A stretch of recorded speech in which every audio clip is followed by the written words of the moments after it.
Assalamualaikum warahmatullahi wabarakatuh. Pada kesempatan kali ini saya akan menjelaskan mengenai asuhan keperawatan pada kelompok sehat jiwa. Jadi di sini untuk kelompok sehat jiwa mulai usia bayi, toddler, prasekolah dan usia sekolah, saya menggunakan teori tahap perkembangannya dari Erikson, ya. Dan juga di sini nanti kita akan membahas juga pada askep sehat jiwa pada kelompok ibu hamil. Kita awali dari yang pertama, yaitu pada usia bayi. Menurut tahap perkembangannya Erikson, di usia bayi tahap perkembangannya adalah percaya versus tidak percaya atau trust versus mistrust. Pada bayi di sini kita membatasi usia menurut teorinya Erikson, yaitu usia 0 sampai 18 bulan. Sekarang kita masuk ke definisi dari usia bayi itu sendiri menurut Erikson. Jadi untuk tahap perkembangan bayi usia 0 sampai 18 bulan, di mana di sini pada usia ini bayi ini belajar terhadap kepercayaan dan ketidakpercayaan, trust versus mistrust. Masa ini merupakan krisis pertama yang dihadapi oleh bayi. Jadi mistrust nanti atau ketidakpercayaan yang terbentuk pada bayi ini sangat dipengaruhi oleh pola pengasuhan pada saat usia 0 sampai 18 bulan. Kalau pola pengasuhannya benar, yang terbentuk nanti adalah rasa percaya atau kepercayaan atau trust. Tetapi nanti ketika pola pengasuhannya ada sedikit kekeliruan atau banyak kekeliruan, bisa memunculkan perkembangan rasa tidak percaya atau ketidakpercayaan atau mistrust. Jadi intinya untuk ketidakpercayaan dan mistrust ini bisa didapatkan oleh bayi ketika dia banyak mendapatkan rasa tidak nyaman dalam rentang kehidupannya di usia 0 sampai 18 bulan. Ya, jadi kalau misalkan kita melihat pada bayi yang baru dilahirkan oleh ibunya, yang dilakukan bayi pertama adalah menangis. Kalau kita melihat dari teorinya anak maupun teorinya maternitas, bayi yang menangis keras kemudian tidak membiru itu adalah bayi yang sehat. Tetapi kalau kita melihat dari teorinya jiwa, gitu ya, rasa menangisnya bayi itu adalah merupakan respon ketidaknyamanan yang dia dapatkan pertama kali setelah dia dilahirkan. Ketidaknyamanan terhadap apa? Terhadap rasa dingin. Ya, karena di dalam perut ibunya dia hangat, ya, selalu dilindungi, ada cairan amnion yang melindungi, selalu dielus-elus oleh ayah dan ibunya, diberikan nutrisi yang cukup. Begitu lahir, kok cuacanya atau udaranya tidak sama dengan yang ada di dalam kandungan. Jadi respon dia pertama kali adalah menangis. Nah, ketika menangis ini tidak segera diberikan pertolongan atau dibiarkan berlama-lama, dan ketika bayi sering menangis atau mendapatkan ketidaknyamanan selama rentang 0 sampai 18 bulan, yang terbentuk nanti perkembangannya adalah lebih ke arah ketidakpercayaan atau mistrust. Ya, tetapi ketika bayi menangis segera ditolong, segera diberikan pelukan oleh ibunya sehingga dia merasa nyaman, nanti yang terbentuk pada bayi ini adalah rasa percaya atau trust. Nah, sekarang kita akan masuk ke slide berikutnya, bagaimana cara pengkajiannya dan perkembangan yang normal serta tidak normalnya. Sebagai seorang nurse atau sebagai seorang perawat gitu ya, kita ketika melakukan asuhan keperawatan, hal yang pertama kali harus kita lakukan adalah melakukan pengkajian. Pengkajian ini untuk kelompok sehat jiwa usia bayi, kita harus mengkaji ke bayinya tersebut, ya, bisa ditanyakan ke ibunya atau kita observasi langsung ke bayinya, apakah dia menangis ketika ditinggalkan oleh ibunya, ya, kita kaji. Kemudian apakah dia menangis saat lapar, haus, buang air, sakit atau menginginkan sesuatu. Kemudian apakah dia menolak atau menangis saat digendong oleh orang yang tidak dikenalnya. Kemudian mudah dibujuk untuk diam kembali jika menangis atau tidak, atau lama dibujuknya. Kemudian menyembunyikan wajah dan tidak langsung menangis saat bertemu dengan orang yang tidak dikenal. ya. Kemudian mendengarkan musik dan bernyanyi dengan senang, ya atau tidak ketika dia mendengarkan musik. Kemudian apakah dia menoleh mencari sumber suara saat dipanggil namanya. Kemudian apakah dia senang jika dia diajak bermain. Kemudian selanjutnya adalah saat diberikan mainan, apakah dia meraih mainan atau mendorong dan membantingnya. Jadi ini adalah hal-hal yang harus dikaji pada bayi untuk ASKEP sehat jiwa.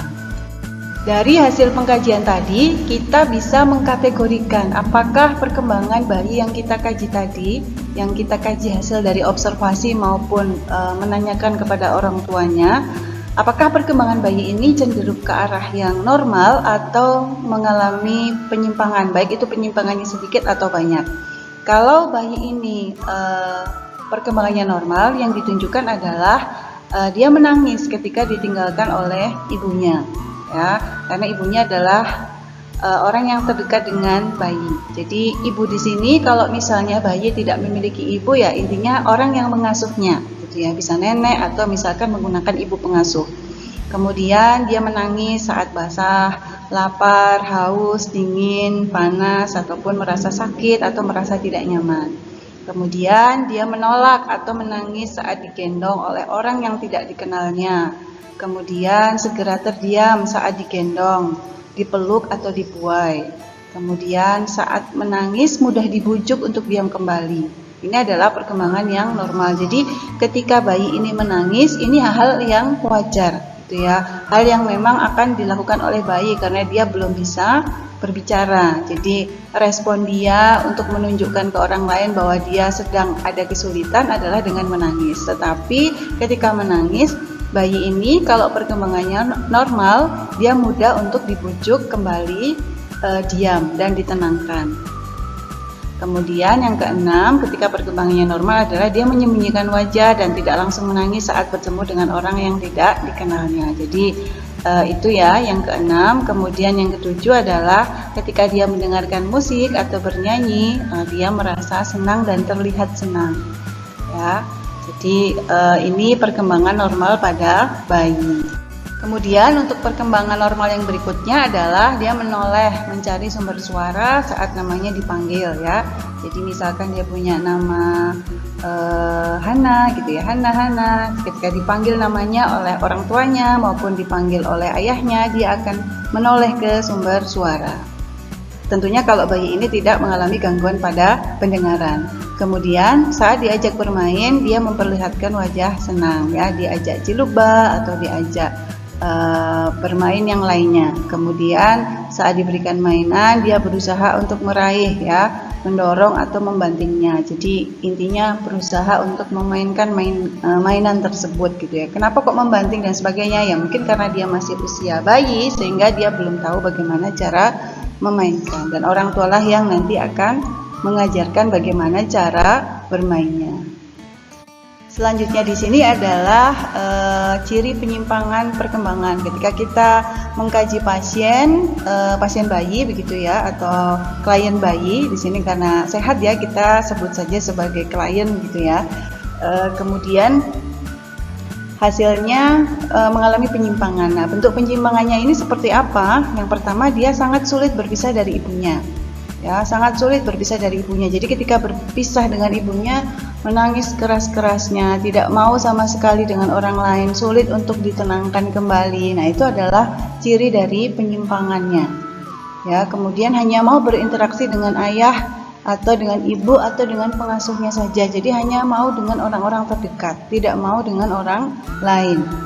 Ya, tentunya di sini ketika bertemu dengan orang asing, kemudian bayi tidak mau, kita tidak menjustis bahwa anak ini mengalami penyimpangan, tidak ya. Tetapi ketika kita sudah berusaha untuk berkenalan dengan bayi gitu ya, sehari, 2 hari, 3 hari, kemudian dia baru mau, itu masih dalam batas yang wajar. Tetapi ketika sudah 1 bulan kita berinteraksi dengan anak tersebut, dia tetap tidak mau, nah ini yang bisa kita curigai sebagai bentuk dari penyimpangan atau separation anxiety gitu ya. Kemudian dia menangis kuat atau menjerit saat berpisah dengan ibunya. kemudian dia fokus pada diri sendiri, sulit didiamkan ketika dia menangis, kemudian tidak tertarik dengan sesuatu yang menarik. Nah, ini adalah ciri-ciri penyimpangan perkembangan pada bayi. Untuk diagnosa keperawatannya apa? Karena ini kelompok sehat, jadi kita diagnosanya adalah kesiapan peningkatan perkembangan bayi atau infant. Untuk tindakan keperawatan yang harus kita lakukan apa saja? Di sini tindakan keperawatan baik untuk yang perkembangannya normal maupun perkembangannya menyimpang hasil dari pengkajian kurang lebih sama. Hanya mungkin nanti untuk yang menyimpang kita lebih menitik beratkan agar stimulasinya lebih rutin lagi agar bayi bisa mencapai perkembangan yang normal, yaitu perkembangan rasa percaya. Ya.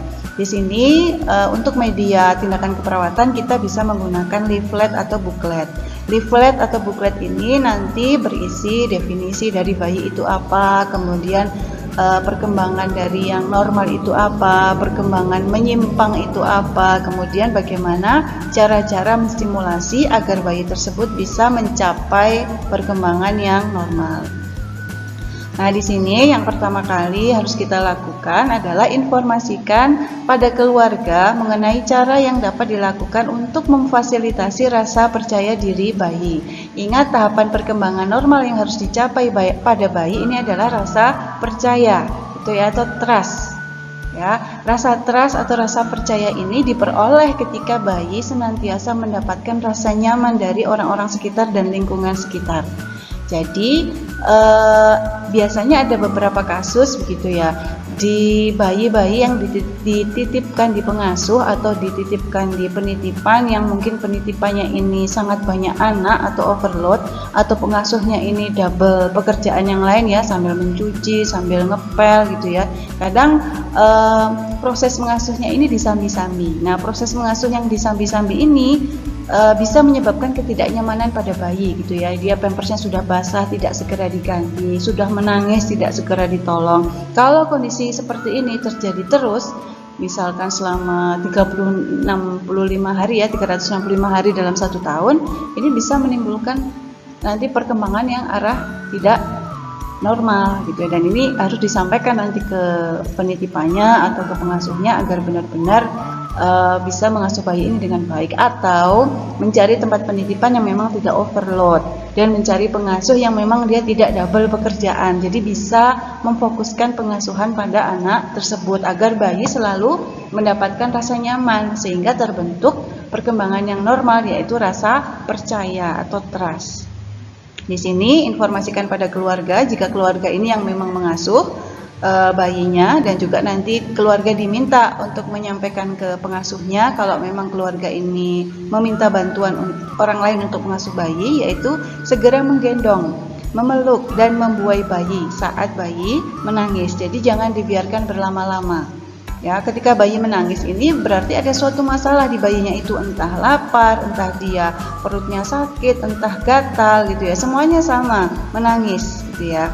Kemudian memenuhi kebutuhan dasar bayi ya, lapar, haus, basah, sakit gitu ya, itu harus dipenuhi. Kemudian memberikan selimut saat bayi ini merasa kedinginan ya, atau cuaca sedang dingin gitu ya. Kita kan bisa melihat mungkin dari smartphone kita berapa suhunya. Kalau suhu sekian cocok tidak untuk bayi, nah kita harus menyesuaikan. Kemudian mengajak berbicara dengan bayi ya, walaupun bayi ini belum bisa berbicara, tapi kita harus mengajaknya berbicara. Respon apa yang dikeluarkan bayi, intinya diajak bicara saja. Gitu ya. Kemudian memanggil bayi sesuai dengan namanya, mengajak bayi bermain ya, bersuara lucu, menggerakkan benda, memperlihatkan benda-benda menarik ya, benda-benda berbunyi gitu ya. Kemudian keluarga harus bersabar dan tidak melampiaskan kekesalan atau kemarahan pada bayi. Misalkan kesal dengan suaminya, kemudian ibu marah-marah sama bayinya, atau bayi diajak curhat gitu ya, ayahmu ini begini. Nah, itu kalau bisa tidak boleh gitu ya. Kemudian segera membawa bayi kepada pusat layanan kesehatan bila bayi mengalami masalah kesehatan atau sakit. Nah, ini adalah hal yang harus disampaikan kita sebagai seorang perawat kepada keluarga yang merawat bayi, gitu ya. Hal-hal tersebut ini tujuannya adalah untuk memberikan rasa nyaman pada bayi, agar bayi ini bisa terbentuk rasa percaya. Kemudian untuk tindakan keperawatan yang berikutnya adalah informasikan kepada keluarga tentang tahap perkembangan yang harus dicapai anak usia bayi atau usia infan. Jadi tahap perkembangan percaya, tahap trust ini ya, bukan pertumbuhannya ya. Jadi ini lebih ke arah yang perkembangan trust, rasa percaya ini. Kemudian diskusikan dengan keluarga mengenai cara yang akan digunakan keluarga untuk menstimulasi rasa percaya diri. Jika dari hasil pengkajian kita menunjukkan ada hal-hal yang belum bisa dicapai bayi. Jadi ketika kita melakukan pengkajian, mana yang sudah dicapai bayi, mana yang belum dicapai bayi, itu nanti juga kita harus mengidentifikasi, sehingga ketika kita memberikan tindakan keperawatan nanti lebih dititik tekankan pada stimulasi untuk hal-hal yang belum bisa dicapai oleh bayi, sehingga nanti bisa terbentuk rasa percaya pada bayi. Kemudian selain itu latih keluarga mengenai metode yang tadi disebutkan di slide sebelumnya ya, dan juga dampingi saat keluarga melakukannya pada anak ya. Kemudian bersama keluarga susun tindakan yang akan dilakukan dalam melatih rasa percaya diri bayi. Jadi rencana keluarga agar anak ini mampu mencapai rasa percaya diri, apa saja yang harus dilakukan oleh keluarga ini disusun bersama-sama ya. Itu adalah tindakan keperawatannya. Untuk membantu kita dalam melakukan tindakan keperawatan tadi, kita bisa menyusun sebuah strategi pelaksanaan gitu ya, agar tindakan-tindakan yang kita rencanakan tadi bisa terlaksana dengan runtut gitu ya. Tentu saja tetap dibantu dengan leaflet dan booklet agar keluarga bisa menyimpan informasi ini dalam jangka waktu yang lama. Kalau hanya dengan disampaikan saja biasanya mudah lupa, tetapi kalau terdokumentasi dengan leaflet dan booklet itu lebih mudah untuk dibaca lagi kalau misalkan keluarga lupa akan penjelasan yang kita sampaikan. Jadi kita juga harus membuat yang namanya strategi pelaksanaan. Jadi strategi pelaksanaan di sini adalah untuk membantu kita juga, selain agar tindakannya itu runtut, agar ketika kita berinteraksi dengan pasien, kita kan harus menerapkan yang namanya hubungan yang terapeutik ya. Strategi pelaksanaan di sini membantu kita agar kita melaksanakan tindakan keperawatannya itu sesuai dengan fase-fase hubungan terapeutik. Mulai dari tahap prainteraksi, tahap orientasi, tahap kerja, dan juga tahap terminasi. Nah, di sini dari beberapa tindakan keperawatan tadi kita bisa masukkan dalam 2 SP gitu ya, SP1 dan SP2. Strategi pelaksanaan 1 dan 2. Yang pertama di sini adalah menjelaskan perilaku bayi yang normal dan menyimpang serta cara menstimulasinya. Jadi dijelaskan pakai leaflet atau booklet yang kita buat gitu ya. Perilaku bayi yang normal dan juga yang menyimpang. Kemudian cara-cara menstimulasinya. Kemudian kalau pada di SP1 ini bayi orang tua sudah paham tentang hal tersebut, kita berlanjut ke yang kedua, strategi pelaksanaan yang kedua, yaitu mendemonstrasikan dan melatih keluarga untuk mengembangkan rasa percaya bayi terhadap orang lain. Jadi kita demonstrasikan di depan keluarga bagaimana cara mengasuh bayi yang benar, dan juga diminta keluarganya untuk mempraktekkan apa yang kita demonstrasikan. Itu adalah untuk tahapan bayi. Kemudian untuk tahapan berikutnya setelah bayi ini setelah melampaui usia 18 bulan, menurut Erikson di sini dia akan menjadi toddler atau kanak-kanak gitu ya. Jadi pada perkembangan toddler di sini menurut Erikson disebut dengan otonomi versus ragu-ragu atau malu gitu ya. Jadi kalau dia nanti perkembangannya normal, terbentuklah otonomi ya, kemandirian. Tapi ketika sedikit ada penyimpangan atau banyak penyimpangan, yang terbentuk adalah perkembangan yang ragu-ragu dan malu. Nah, ini pada toddler. Nah, apa sih di sini definisi dari tahap perkembangan dari toddler? Tahap perkembangan anak usia 18 bulan hingga 36 bulan, di mana pada anak usia ini, anak ini belajar melatih kemandiriannya untuk melakukan tindakan yang biasanya dijadikan untuk mengeksplor lingkungan sekitar. Ya, jadi berlatih kemandiriannya, minum sendiri, makan sendiri, memakai sepatu sendiri walaupun terbalik begitu ya. Kemudian mulai mengacak-ngacak atau mengambil, memakan makanannya sendiri, tidak mau disuapi gitu ya, walaupun cemot-cemot, itu dia sedang belajar untuk melatih kemandiriannya. Dan orang tua agar anak ini bisa mencapai tahapan ini dengan baik harus memberikan kesempatan gitu ya. Jangan ada di pikiran orang tua, lah daripada rumahnya kotor, sudah anak saya suapi saja, semua saya layani dengan baik karena saya ingin memperlakukan anak saya dengan baik ya. Orang tua yang seperti ini justru malah tidak memberikan kesempatan anaknya untuk berlatih kemandirian gitu ya. Nanti kalau misalkan anak ini tidak mampu mencapai tahapan ini dengan baik, tugas perkembangannya tidak tercapai, pada masa ini anak akan cenderung untuk ragu-ragu atau malu, atau bisa kita katakan sebagai kurang percaya diri. Apa yang harus kita kaji pada tahapan toddler ini? Yang pertama, apakah anak mampu mengenal dan mengakui namanya? Kemudian, apakah anak sering menggunakan kata jangan atau tidak atau enggak, atau misalkan isyarat-isyarat yang menunjukkan jangan, tidak atau enggak? Kemudian, apakah anak banyak bertanya tentang hal atau benda asing baginya, misalkan api, air, ketinggian, warna, atau benda? Kemudian, apakah anak mulai melakukan kegiatan sendiri dan tidak mau diperintah, misalnya minum sendiri, makan sendiri, berpakaian sendiri, gitu ya. Apakah di sini anak bertindak semaunya sendiri dan tidak mau diperintah? Apakah anak mulai bergaul dengan orang lain tanpa diperintah? Apakah anak mulai bermain dan berkomunikasi dengan anak lain di luar keluarganya? Apakah anak hanya sebentar mau berpisah dengan orang tua? Apakah anak menunjukkan rasa suka dan tidak suka? Apakah anak mengikuti kegiatan keagamaan yang dilakukan keluarga? Dan yang terakhir adalah, apakah anak ini tampil percaya diri ketika dia tampil di hadapan orang lain ya, di luar keluarganya? Itu adalah hal-hal yang harus kita kaji pada tahapan toddler ini. Dari hasil pengkajian tadi, kita bisa mengelompokkan apakah anak tersebut dia perkembangannya normal atau menyimpang. Jika perkembangannya normal, dicirikan dengan anak mengenal namanya sendiri.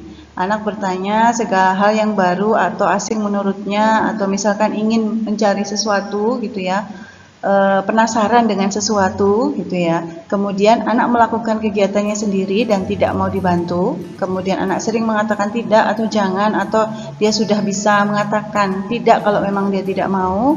Kemudian anak mulai bergaul dengan orang lain dan mau berpisah dengan orang tuanya. Jadi misalkan main di depan rumah, dia sudah mulai mau bermain dengan temannya sedikit demi sedikit ya, tahap demi tahap. Bukan dia gelendot atau misalkan megangi rok ibunya atau megangi baju ibunya gitu ya, di belakang kaki ibunya, bukan seperti itu. Jadi dia mulai mau bergaul. Kemudian anak mulai belajar untuk mengikuti kegiatan keagamaan gitu ya, misalkan mengikuti gerakan sholat atau mengikuti gerakan ibadah-ibadah yang lain, berdoa dan sebagainya, walaupun mungkin belum sempurna tapi sudah mulai mau mengikuti ya. Itu adalah perkembangan yang normal.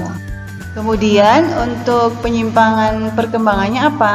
Terjadi temper tantrum pada anak ya, kemudian tidak mau bersosialisasi, malu untuk bermain di depan rumah, malu untuk lari-larian di depan rumah, maunya digendong terus ya, maunya bulet terus sama orang tuanya atau dengan pengasuhnya ya. Ini adalah penyimpangan dari perkembangan.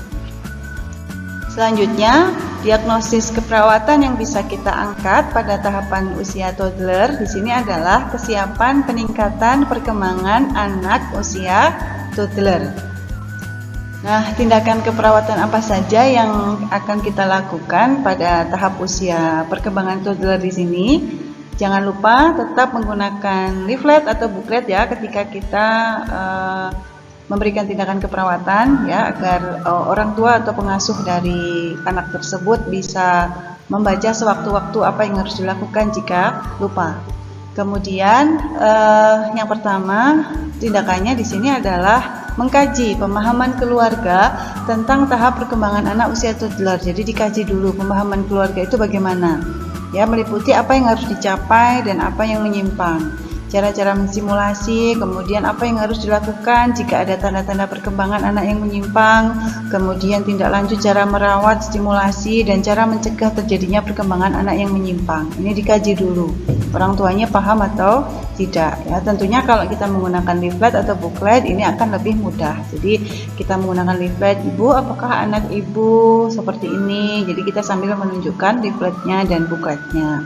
Kemudian yang kedua, diskusikan tentang tahap perkembangan anak usia toddler, apa yang harus dicapai dan menyimpang ya. Karena tadi kita sudah mengkaji pemahamannya, kita langsung diskusikan. Ibu, nanti yang harus dicapai adalah ini, yang harus dilakukan ini. Kemudian diskusikan tentang tindak lanjut cara merawat stimulasi dengan menyusun tindakan yang akan dilakukan dengan melatih kemandirian anak dan cara mencegah terjadinya perkembangan anak yang menyimpang. Ya, ini adalah tindakannya. Kemudian untuk tindakan yang berikutnya adalah diskusikan tentang cara yang dapat digunakan untuk menstimulasi kemandirian anak usia toddler. Ya, agar bisa tercapai tahap perkembangannya di usia toddler ini. Yang pertama, latih anak untuk melakukan kegiatan secara mandiri. Jadi ketika anak ini ingin makan sendiri, minum sendiri gitu ya, mencoba memakai celananya sendiri walaupun mungkin satu lubang untuk dua kaki, mau menggunakan sepatunya sendiri atau sendalnya sendiri walaupun terbalik, ya itu dibiarkan. Kita berikan kesempatan pada anaknya ya, agar anak tersebut bisa diberikan kesempatan, oh saya ini bisa, sehingga bisa melatih rasa kemandirian dari anak. Kemudian puji keberhasilan yang dicapai anak gitu ya. Kemudian tidak menggunakan kata yang memerintah, tetapi melatih anak memberikan pilihan-pilihan dalam memuaskan keinginannya. Kemudian hindari suasana yang membuat anak ini bersikap negatif. Kemudian tidak menakut-nakuti anak dengan kata-kata ataupun perbuatan, tidak mengancam anak, nanti tidak diperbolehkan. Kemudian berikan mainan sesuai usia perkembangan ya, boneka, mobil-mobilan, balon, bola, kertas gambar, dan pensil warna. Kemudian saat anak mengamuk atau temper tantrum, pastikan ia aman dan awasi dari jauh gitu ya. Kemudian beritahu tindakan yang boleh dilakukan dan tidak boleh dilakukan, tindakan baik dan buruk dengan kalimat yang positif. Walaupun mungkin anak tidak mengerti satu kali, disampaikan lagi gitu ya. Orang dewasa saja diberitahu sekali kadang tidak menggubris, apalagi anak kecil gitu ya, yang otaknya masih dalam proses perkembangan untuk mengerti kalimat yang disampaikan oleh orang lain. Jadi orang tua harus sabar menyampaikan berkali-kali mana yang boleh, mana yang tidak boleh. Ya, orang dewasa saja susah, apalagi anak-anak. Kemudian libatkan anak dalam kegiatan keagamaan. Ya, kalau misalkan seorang muslim ya dilibatkan sholat ya, walaupun dia sholatnya masih sekedar gerakan yang sebisa dia gitu, atau misalkan diajak ke gereja ya untuk umat Nasrani ya, dan juga umat-umat yang lainnya. Jadi mulai dikenalkan untuk kegiatan keagamaannya. Tindakan keperawatan pada toddler tadi akan mudah untuk diimplementasikan di keluarga yang memiliki toddler ketika kita membuat sebuah strategi pelaksanaan gitu ya, agar hubungan kita, interaksi kita dengan keluarga toddler itu bisa sesuai dengan fase-fase hubungan terapeutik. Yang pertama di SP1 di sini adalah menjelaskan perkembangan psikososial kanak-kanak yang normal dan menyimpang serta cara mensimulasinya. Jadi di leafletnya itu juga diisi ya, menyimpangnya apa, kemudian normalnya apa, sambil dijelaskan. Itu dijelaskan di SP1. Kemudian di SP2 kita demonstrasikan dan melatih keluarga untuk mensimulasi kemandirian anak-anak ya. Jadi itu yang dilakukan untuk tahapan toddler. Tahapan berikutnya setelah tahapan toddler di sini adalah tahapan preschool. Nah, biasanya ini sudah masuk ke playgroup ya, masuk ke TK gitu ya. Ini adalah tahapan prasekolah. Di sini tahapan menurut Erikson di tahapan prasekolah adalah inisiatif versus rasa bersalah pada usia 3 sampai 6 tahun. Jadi, tahapan preschool di sini merupakan tahapan perkembangan anak usia 3 sampai 6 tahun, di mana pada usia ini anak akan belajar berinteraksi dengan orang lain, berfantasi dan berinisiatif. Pengenalan identitas, tentunya identitas kelamin di sini, dan juga meniru aktivitas orang lain. Anak juga mulai membuat perencanaan dan melaksanakan tindakannya. Jadi kalau misalkan anak ini perkembangannya normal, anak mampu melakukan hal-hal tersebut. Yang harus kita kaji pada anak usia preschool di sini adalah apakah anak tersebut suka menghayal dan kreatif. Kemudian yang kedua, apakah anak punya inisiatif bermain dengan alat-alat yang ada di rumah. Kemudian, apakah anak suka bermain dengan teman-teman sebayanya. Kemudian, apakah anak mudah berpisah dengan orang tuanya? Kemudian, apakah anak mengerti mana yang benar dan mana yang salah? Tentunya sesuatu yang sifatnya masih sederhana di sini ya. Kemudian, apakah anak belajar merangkai kata dan kalimat? Kemudian, apakah anak mengenal berbagai warna? Kemudian, apakah anak mengenal jenis kelaminnya? Kemudian, apakah anak membantu melakukan pekerjaan rumah yang sederhana? Kemudian, apakah anak ini belajar keterampilan baru melalui permainan? Nah, ini adalah hal-hal yang harus kita kaji ketika kita mengkaji pada tahapan anak usia preschool. Setelah kita melakukan pengkajian tadi, kita harus mengklasifikasikannya. Apakah anak yang kita kaji ini masuk ke dalam perkembangan normal atau mengalami penyimpangan perkembangan. Di sini yang pertama, untuk ciri-ciri anak yang memiliki perkembangan normal pada tahapan usia preschool adalah 1. Anak suka menghayal dan kreatif. Kemudian yang kedua, anak mempunyai inisiatif bermain dengan alat-alat yang ada di rumah. Kemudian yang ketiga, anak suka bermain dengan teman sebayanya. Kemudian yang keempat, anak mudah berpisah dengan orang tuanya. Jadi tidak mengalami yang namanya separation anxiety. Anak mengerti mana yang benar dan mana yang salah. Jadi untuk peraturan-peraturan sederhana yang ada di rumah itu dia memahami.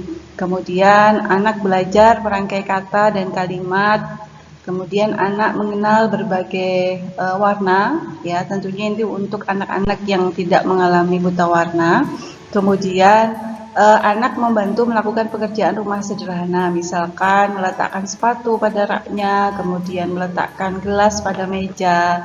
Yang selanjutnya adalah anak mengenal jenis kelaminnya, ya apakah dia ini laki-laki atau perempuan. Jadi dia mulai belajar mengenal jenis kelaminnya. Kemudian yang selanjutnya adalah belajar keterampilan baru melalui permainan. Jadi anak mampu belajar keterampilan-keterampilan baru melalui permainan yang dia mainkan, baik itu bersama teman-temannya maupun bersama keluarga. Itu adalah ciri khas perkembangan normal pada tahapan preschool. Kalau untuk penyimpangannya, anak pada usia preschool ini adalah yang pertama, dia tidak percaya diri, kemudian pesimis, ya, tidak memiliki minat dan keinginan, kemudian takut salah dalam melakukan sesuatu, ya, kemudian sangat membatasi aktivitasnya sehingga terkesan malas dan tidak punya inisiatif. Ini adalah bentuk penyimpangannya. Kemudian untuk diagnosa keperawatan pada anak usia preschool ini adalah kesiapan peningkatan perkembangan anak preschool di usia 3 sampai 6 tahun. Yang berikutnya adalah tindakan keperawatan untuk tahapan usia preschool. Tentunya tindakan keperawatan ini kita berikan kepada orang tuanya, ya, atau pengasuhnya. Dan jangan lupa ketika kita memberikan tindakan keperawatan, kita gunakan leaflet dan booklet. Jadi di leaflet dan booklet nanti akan berisi berbagai informasi tentang bagaimana perkembangan psikososialnya yang normal, kemudian yang menyimpang, dan juga nanti cara-cara untuk menstimulasi perkembangannya agar bisa tercapai dengan optimal. Selain kita menjelaskan perkembangan yang normal dan menyimpang tadi, kita yang nomor 2 adalah mendiskusikan cara memfasilitasi perkembangan anak usia prasekolah yang normal dengan keluarga. Yang kita diskusikan antara lain yang pertama adalah mempertahankan pemenuhan kebutuhan fisik yang optimal, kemudian mengembangkan keterampilan motorik kasar dan halus, kemudian tentang mengembangkan keterampilan berbahasa, kemudian mengembangkan keterampilan adaptasi psikososial, kemudian pembentukan identitas dan peran sesuai dengan jenis kelamin, cara-caranya bagaimana, kemudian mengembangkan kecerdasan, kemudian mengembangkan nilai-nilai moral, dan meningkatkan peran serta keluarga dalam meningkatkan pertumbuhan dan perkembangan. Jadi kita berikan informasi kepada keluarga bagaimana untuk mengembangkan hal-hal tersebut, sehingga keluarga bisa menerapkan pada anaknya. Kemudian yang nomor 3, selain kita menjelaskan, kita juga harus melatih keluarga untuk memfasilitasi perkembangan psikososial anak. Dan juga kita bisa berdiskusi dengan keluarga untuk membuat stimulasi perkembangan psikososial anak. Jadi rencana setelah ini apa yang akan distimulasikan pada anak dari klien yang sedang kita rawat. Itu adalah tindakan-tindakan keperawatan yang harus kita berikan. Dari tindakan-tindakan keperawatan tadi, untuk lebih memudahkan kita melakukannya, kita harus membuat yang namanya strategi pelaksanaan, gitu ya, untuk membantu kita melaksanakan atau menerapkan fase-fase hubungan terapeutik yang benar kepada pasien atau kepada klien kita agar runtut fase-fasenya. Yang pertama, di SP yang pertama adalah menjelaskan perkembangan psikososial anak prasekolah yang normal dan menyimpang serta cara menstimulasinya. Jadi kita jelaskan ya. Jadi hampir sama untuk SP di bayi, di toddler, di preschool ini. Untuk SP yang pertama, kita jelaskan pada keluarga tentang perkembangan psikososialnya anak prasekolah ini, baik itu yang normal maupun yang menyimpang serta cara menstimulasinya. Kemudian yang kedua di sini adalah mendemonstrasikan ya. Di bayi, di toddler juga sama, mendemonstrasikan dan melatih keluarga untuk menstimulasi perkembangan anak serta merencanakan tindakan berikutnya itu apa. Jadi yang biasanya sudah dilakukan orang tua itu apa, kita sampaikan bahwa untuk dipertahankan, kemudian yang belum, nah ini disusun rencananya, tindakan apa yang akan dilakukan ya. Itu untuk tahapan preschool. Tahapan yang berikutnya ini adalah tahapan anak sekolah. Kalau tadi prasekolah, di sini tahapan anak sekolah. Tahapan anak sekolah di sini mulai usia 6 sampai 12 tahun dengan perkembangan menurut Erikson di sini adalah industri versus harga diri rendah. Jadi kalau perkembangan tidak tercapai bisa memunculkan penyimpangan yaitu harga diri rendah pada anak sekolah. Anak usia sekolah menurut definisi di sini adalah anak dalam rentang usia 6 sampai 12 tahun. Di sini perkembangan kemampuan psikososial pada anak usia sekolah yang harus dicapai adalah kemampuan menghasilkan karya, berinteraksi dengan orang lain, berinteraksi dengan lingkungannya, dan berprestasi dalam belajar. Itu harus hal-hal yang harus dicapai pada anak usia sekolah. Ketika anak usia sekolah ini mengalami penyimpangan perkembangan, maka yang terjadi nantinya dia tidak bisa berprestasi, tidak mau berinteraksi. Jadi cenderung mengarah kepada harga diri rendah.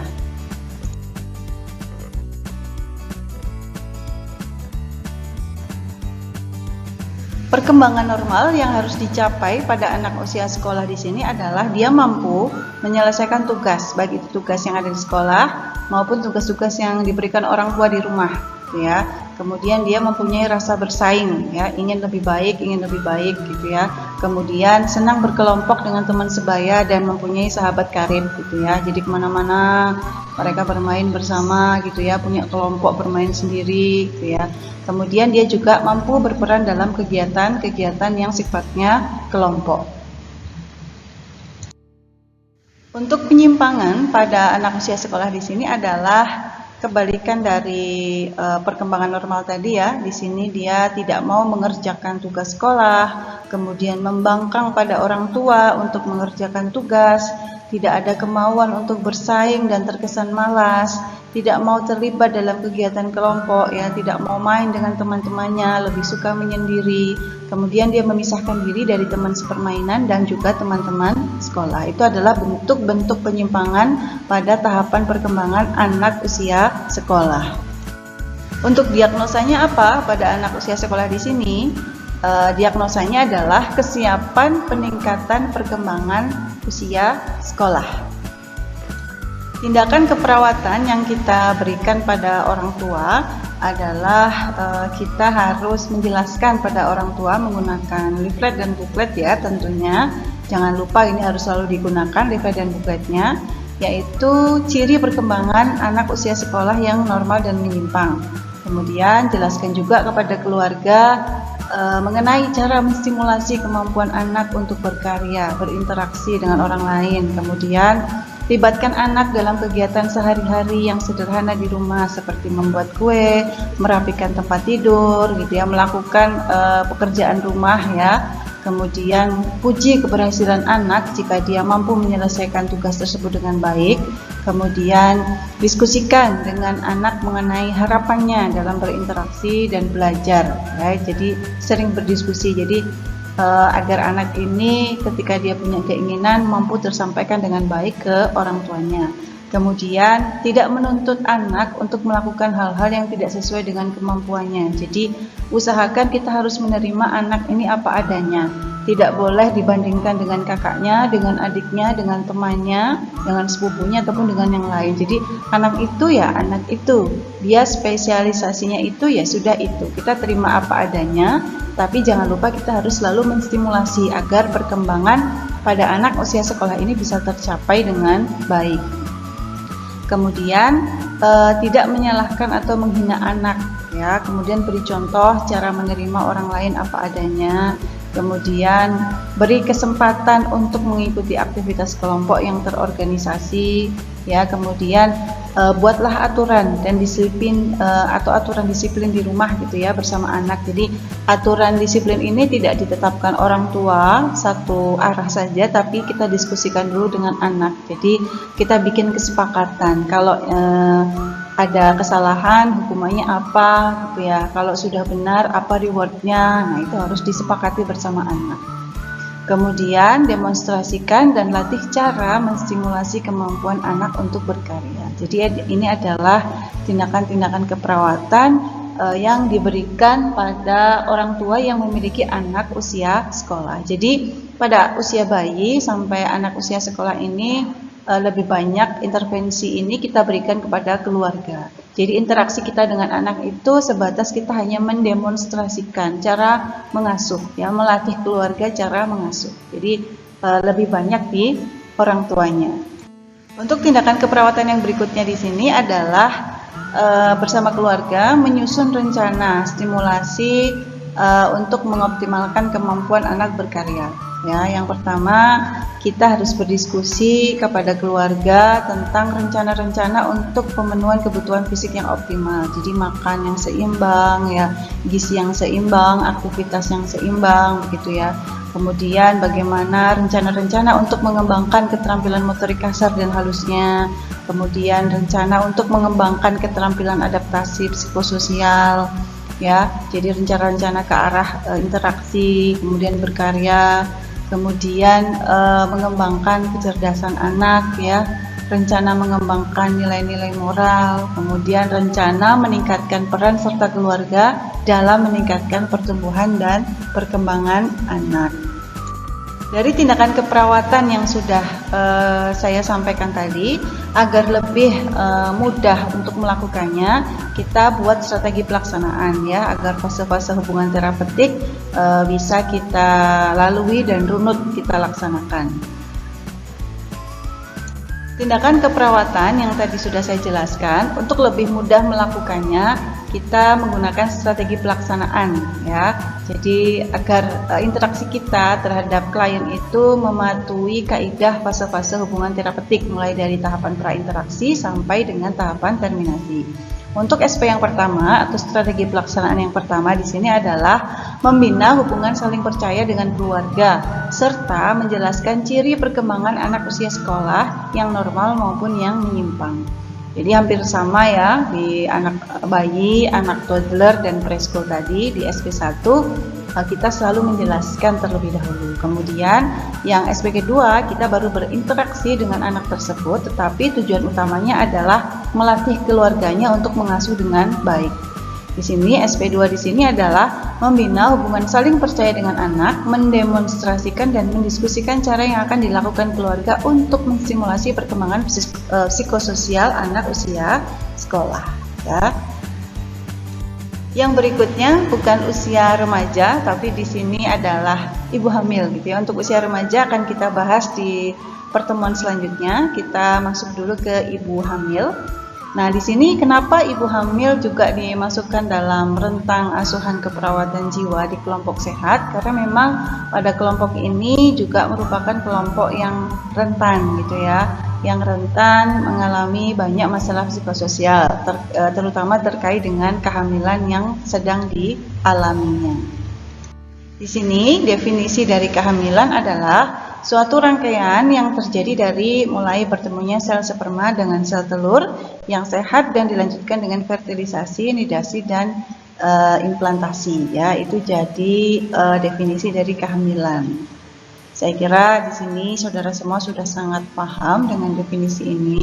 Nah, untuk pengkajiannya apa saja yang harus kita kaji?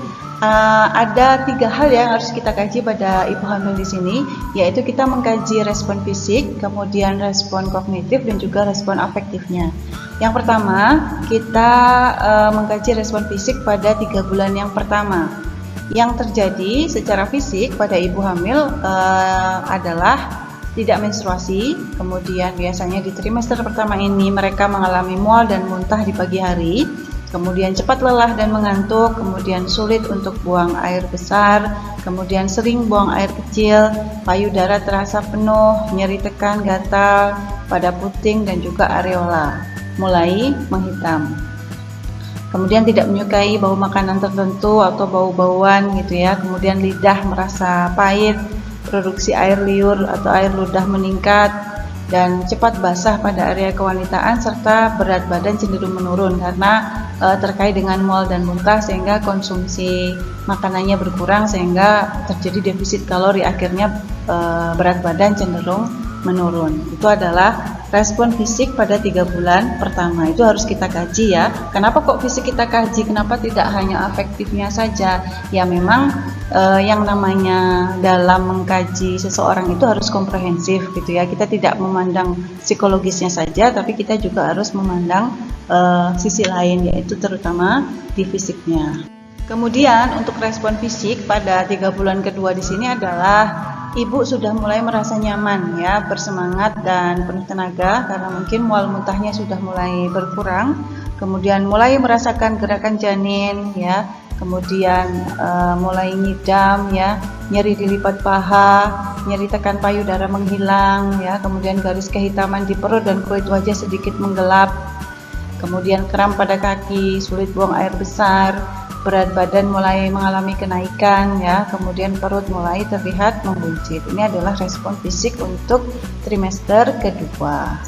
Kemudian untuk respon fisik di 3 bulan ketiga atau trimester ketiga di sini adalah mulai merasa kepanasan ya, kemudian mudah berkeringat karena mungkin metabolismenya sudah mulai meningkat karena seiring dengan pembesaran dari janin, kemudian mulai nyeri di pinggang dan punggung gitu ya, kemudian nyeri ulu hati, mudah sesak nafas bila berjalan ataupun terlentang dan menunduk, kemudian nyeri iga bagian bawah, sering berkemih, kesemutan pada tangan, gatal di perut ya, keluar cairan kuning dari puting susu ya, kemudian perubahan postur tubuh ya, kemudian sulit tidur dengan nyenyak, bengkak pada kaki setelah berdiri atau duduk lama, bisa terjadi varises pada bagian tubuh tertentu, tapi ini tidak terjadi pada semua wanita hamil.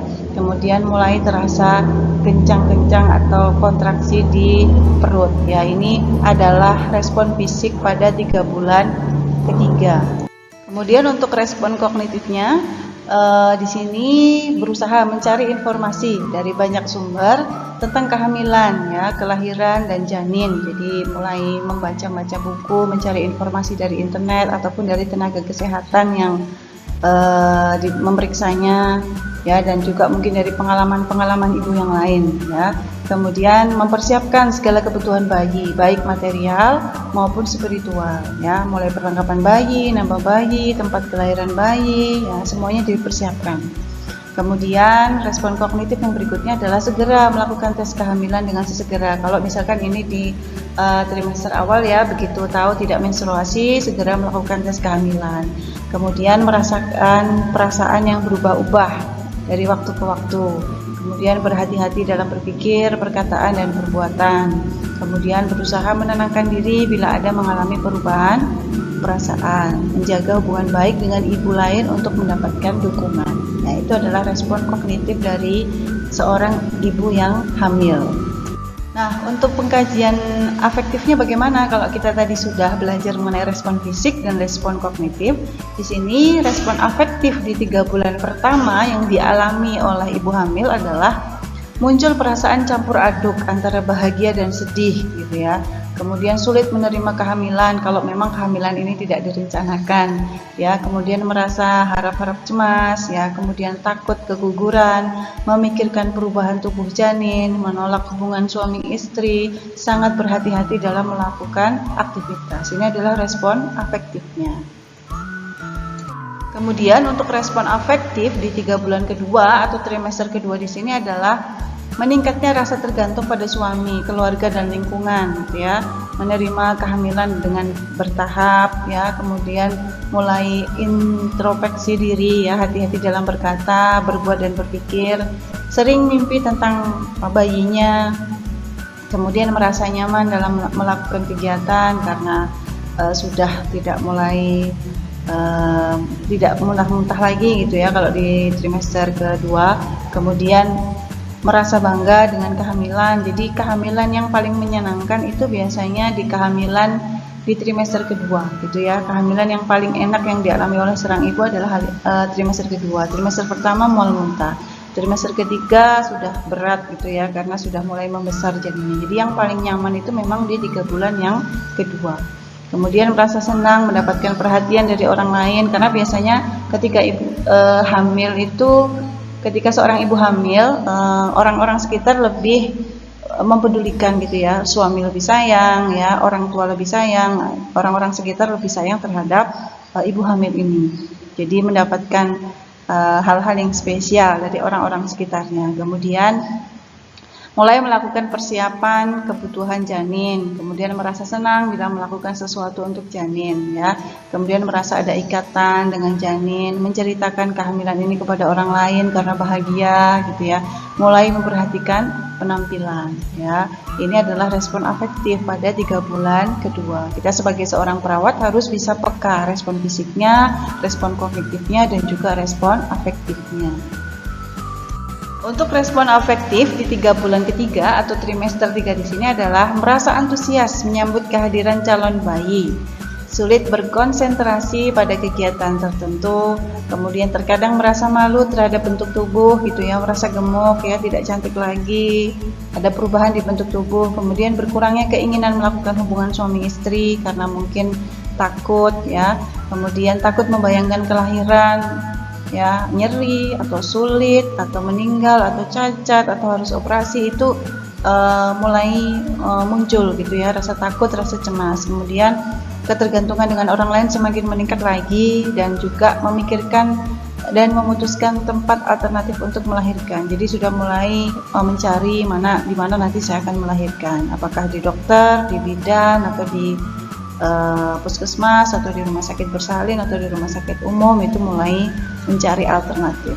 Kemudian melakukan antisipasi sebagai orang tua ya, jadi mulai belajar sebagai orang tua, kemudian mempersiapkan segala kebutuhan bayi dengan gembira, membayangkan akan menjadi orang tua dengan gembira, dan merasa senang karena banyak mendapat perhatian dari orang-orang sekitar. Ini adalah respon afektif pada ibu hamil di trimester ketiga. Setelah kita melakukan pengkajian, tentunya kita harus merumuskan diagnosa gitu ya. Di sini karena ini termasuk golongan ASKEP kelompok sehat jiwa, kita diagnosanya adalah kesiapan peningkatan perkembangan wanita hamil. Nah, tindakan keperawatannya apa saja pada kelompok sehat jiwa ibu hamil di sini? Yang pertama, jangan lupa ya, kita gunakan buklet dan leaflet. Yang pertama, kita melatih mendiskusikan tentang perubahan yang dialami selama kehamilan. Jadi perubahan secara fisik tadi ya, kemudian perubahan secara kognitif dan juga perubahan secara afektif. Kemudian melatih mendiskusikan stimulasi perkembangan fisiologis pada kehamilan. Kemudian melakukan kegiatan adaptasi fisiologis, yaitu bagaimana mengatasi keluhan-keluhan fisik yang terjadi seperti mual, muntah, lelah, mengantuk, lemas, menjaga kebersihan perineum, perawatan payudara, cara tidur, pengaturan posisi saat beraktivitas secara benar, kemudian mengurangi ketidaknyamanan fisik. Jadi ini harus kita ajarkan. Walaupun kita yang diurusi adalah sehat jiwanya, tetapi fisik kita tidak boleh hilangkan, karena yang namanya pasien ini pasti selalu dipandang dari segi fisik maupun segi fisiologisnya. Segi fisik maupun segi psikologisnya. Mohon maaf. Kemudian yang selanjutnya adalah melatih mendiskusikan stimulasi perkembangan emosi pada kehamilan. Jadi kalau misalkan ibu ini merasa cemas, apa yang harus dilakukan, merasa takut ya, merasa tidak nyaman dengan badannya, yang sudah tidak cantik lagi, yang sudah berubah bentuk, itu apa yang harus dilakukan. Jangan sampai ibu hamil ini nanti mengalami gangguan citra tubuh gitu ya. Kita tidak berharap sampai ke sana. Kemudian untuk tindakan yang berikutnya di sini adalah kegiatan adaptasi psikologis. Yang diajarkan di sini adalah teknik relaksasi ya dan afirmasi yang bertujuan untuk meningkatkan kenyamanan psikologis sehingga ibu akhirnya bisa menerima kehamilannya sebagai indikasi adaptasi terhadap kehamilan ya. Jadi barangkali ada ibu-ibu yang yang tidak menginginkan kehamilan, misalkan ingin ada jarak antara anak yang sebelumnya dan anak setelahnya, tapi ternyata jaraknya terlalu dekat. Nah ini kadang-kadang ada denial ya pada beberapa ibu. Nah kita sebagai seorang perawat harus membantu ya, meningkatkan kenyamanan secara psikologis. Kemudian yang selanjutnya adalah melatih mendiskusikan stimulasi perkembangan sosial pada kehamilan. Kegiatan yang dilakukan di sini adalah mengajarkan cara adaptasi sosial pada ibu hamil, khususnya yang terkait dengan kesiapannya berperan sebagai calon ibu dan sebagai istri. Sebagai calon ibu akan diajarkan berbagai hal tentang tujuan perawatan bayi secara fisik, psikologis, dan sosial, bagaimana cara perawatan bayi. Selanjutnya, sebagai istri di sini, ibu akan diajarkan cara berkomunikasi dengan suami dan merawat bayi. Jangan sampai bayi ini hanya tanggung jawab ibu saja, tapi bayi ini juga tanggung jawab bersama antara suami dan istri. Kemudian peran suami pada saat-saat awal kelahiran itu apa yang harus dilakukan. Kemudian menyusun jadwal kegiatan harian untuk masing-masing peran, baik itu peran ayah maupun peran ibu. Jangan sampai setelah ibu ini melahirkan mengalami baby blues atau bahkan depresi postpartum. Jangan sampai terjadi hal-hal yang seperti itu. Kalau ini di awal sudah disiapkan sedemikian rupa, sehat jiwanya ini benar-benar diperhatikan, baby blues kemudian postpartum depresi ini bisa kita kurangi kejadiannya atau bisa kita hindari. Nah, tadi itu yang sebelumnya saya jelaskan adalah tindakan untuk ibu hamilnya atau tindakan untuk klien kita. Kemudian ini tindakan untuk keluarganya. Nah, untuk keluarganya kita juga harus menjelaskan tentang perkembangan ibu hamil yang normal dan menyimpang. Baik itu respon fisik, respon kognitifnya maupun respon afektifnya, itu harus kita jelaskan ke keluarga. Ya, jadi jangan sampai keluarga ini acuh dengan ibu hamil yang ada di dalam rumah mereka.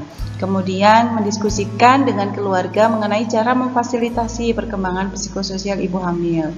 Kemudian melatih keluarga untuk memfasilitasi perkembangan psikososial ibu hamil yang normal ya, agar kondisi secara fisik, kognitif maupun afektifnya ini bisa tercapai dengan optimal.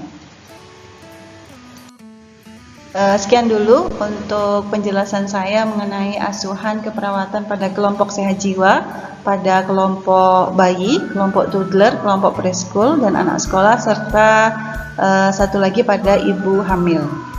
Semoga bisa bermanfaat. Saya cukupkan sekian. Assalamualaikum warahmatullahi wabarakatuh.